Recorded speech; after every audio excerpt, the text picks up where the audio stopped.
In my continued quest to find an alternative for the delisted Joola Mod, I thought the clear answer for some of us was going to be the amazing innovation that is the rhombus ripple. And I still hope that something will happen such that some version of this paddle gets approved.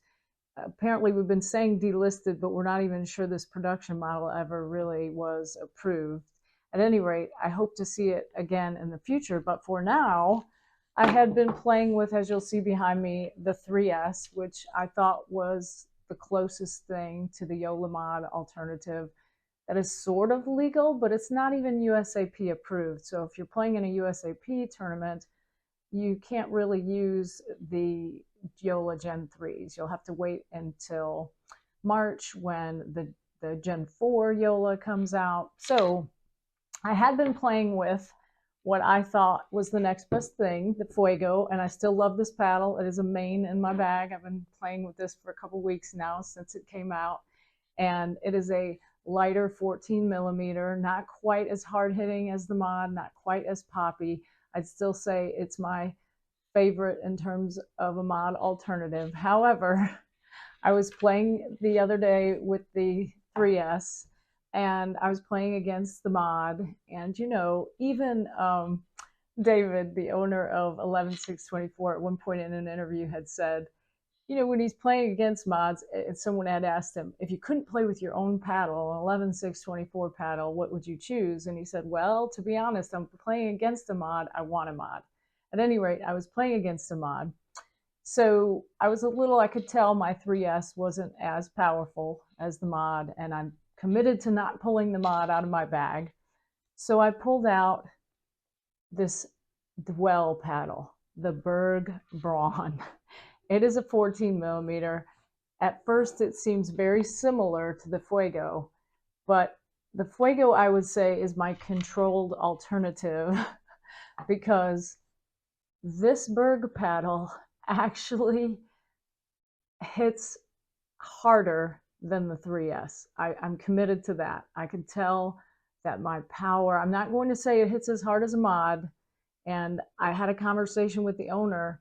This makes me very nervous because I'm afraid to even draw attention to this paddle, in the sense that I don't want people to then encourage USAP to come out and look for paddles that have just been approved. This has just been approved in December of 2024. So this paddle was approved 6 weeks ago or something like that.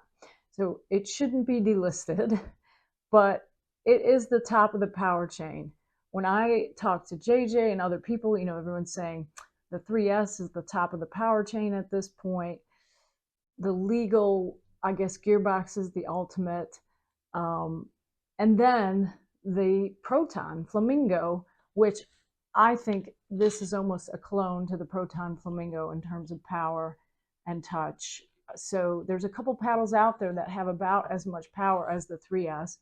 And I was going to say the Paddle Tech is near the top of that chain as well. The Paddle Tech doesn't come near this paddle in terms of power and Joola feel. I feel like he's kind of cloned the Joola in terms of the floating core, and if I have time, I'll put in some stats and the x-ray of this, but it's a floating core and a peninsula form, so it's got a little pop off the top, but it is 14 millimeter. It's light and fast. Mine came in at 7.94. I never like my graffiti right now. I feel like my swing weights are coming in a little high because I'm weighting my handles, but it's well below 120. So it's probably a 117, 118.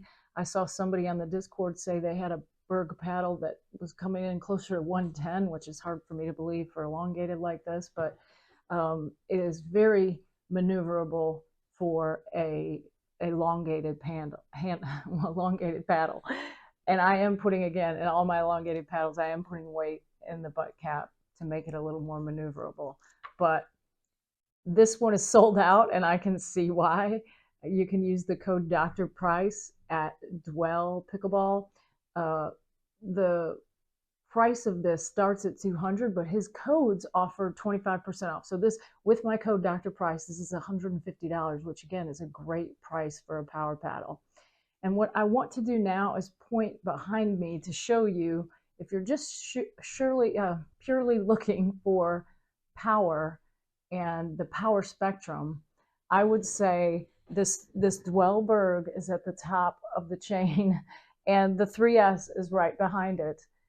Next to that would be the Fuego worked in. All of these, by the way, everything here is, well, the gearbox is a foam paddle, but everything on this end is a floating core, Gen 3.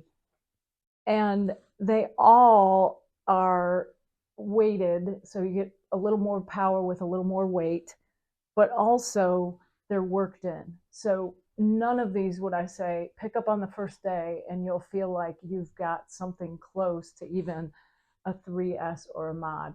And that includes the Fuego. I had people saying, oh, I got the Fuego and it doesn't feel as powerful. Well, it's going to take 4 to 6 hours probably for all of these paddles to open up.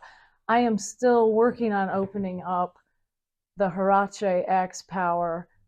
The Zeus is pretty opened up. This one takes forever, the gearbox, to kind of break in and warm up to its potential. But this is kind of the scale of power. If you'll see, the Zeus is right up there. It's a 14 millimeter, 16 millimeter, but it's definitely got a little more power than the Franklin, which is interesting. I'm just breaking in the Franklin, but weighted. This one is right behind it. Has to have weight on it for sure, though, to come even close. Probably more pop, more power. But then the PaddleTech. So there's plenty of options that are more powerful than the PaddleTech, in my opinion. And then we're moving down to the True Foam, which I see as leaning power, and the Pulse S. My Pulse S is an original Pulse S, so it's a broken Pulse S, if you want to call it that. So it is quite powerful as compared to maybe some of the new ones. So I did want to go over this whole power spectrum, and I did want to introduce people to the BURG, and it's sold out until probably the beginning of March is what they're saying. But if you really want a mod alternative with the type of plow through that the 3S has with even a little more power, this is it.